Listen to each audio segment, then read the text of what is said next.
සභා උදෑසනක දර්ශකෙන් මෙම අපලස්කන්ඩර් බද හෝ ආචාර්ය රවත්‍රම සීම්. අපි මේ බොහෝ පොදු ශාලය කරමේ වෙන හිස්ටර්කටම නැත්නම් ගෞරභාෂය ඉවත් කිරීම ගැන කතා කිරීම. පළමුව මට බෙදාගන්න කැමති. හිස්ටර්කටම යන කාන්තාවක් සිතුවත තුළ අවසන් විකල්පය විය යුතුයි.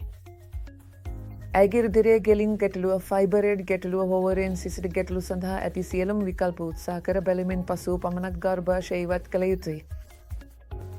විශේෂයෙන්ම ඔබ වයස අවුරුදු 40ට අඩු තරණ කාන්තාවක් නම් කරුණාකර ගර්භාෂය ඉවත් කිරීම විකල්පයක් ලෙස සිතන්න එපා.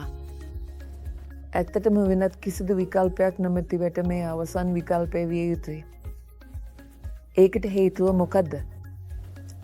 මම ඔබට කියන්නේ කැමති ඕවරයන් යන කාන්තාවන්ට වැදගත්ම හරිමින් වන ඊස්ට්‍රජන්, ප්‍රොජෙස්ටරෝන් සහ ටෙස්ටොස්ටෙරෝන් කීපයක් නිපදවන මුලශරයයි. ඕවරයන් මරණයට පත්වන්නේ මන් පසු වෙලාවේදී. ඒ කියන්නේ වයස අවුරුදු 46 ඉඳලා 55 දක්වා කාලයක් තුළ. නමුත් ඔබ වයස අවුරුදු 40ට පෙර ගර්භාෂය ඉවත් කරන විට ඕවරයන් ඉතා ඉක්මනින් මැරියා. ඒකට හේතුව මොකද්ද? ඒක හේතුව වන්නේ ඕවරයන්ගේ රුධිර සැපීම සහ ගර්භාෂයේ රුධිර සැපීම විශේෂිත ප්‍රදේශවල එකිනෙකට බැඳ තිබීමයි. අපේ ගර්භාෂය ඉවත් කරන විට ඕවරයන්ට ලැබෙන රුධිර සැපීමට බාධා වීමක් සිදුවන නිසා ඕවරයන් ඉතා ඉක්මනින් කාර්ය විරහිත විය හැකිය. සිසිල් වර්ධනය විය හැකිය. ඒ නිසා මගේ ඉල්ලීම වන්නේ ඔබ සමට වයස අවුරුදු 40ට පෙර අනිවාර්යයෙන්ම වෙනත් විකල්පයක් නැත්නම් හරිම් ගර්භාෂය ඉවත් කිරීම ගැන සිතන්න එපා.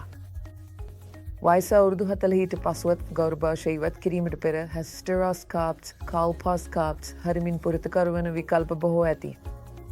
ගර්භාෂය ඉවත් කිරීම හිර වෙනත් විකල්ප නොමැති බව වෛද්‍යවරයා පැවසන විට ඔබ මිනිසින් ඇති අවසන් දේ විය යුතුයි. එවිට පමණක් හිස්ටෙරෙක්ටොම්ස් ගර්භාෂය ඉවත් කිරීම ගැන සිතන්න. සූතියි මිතුරන්.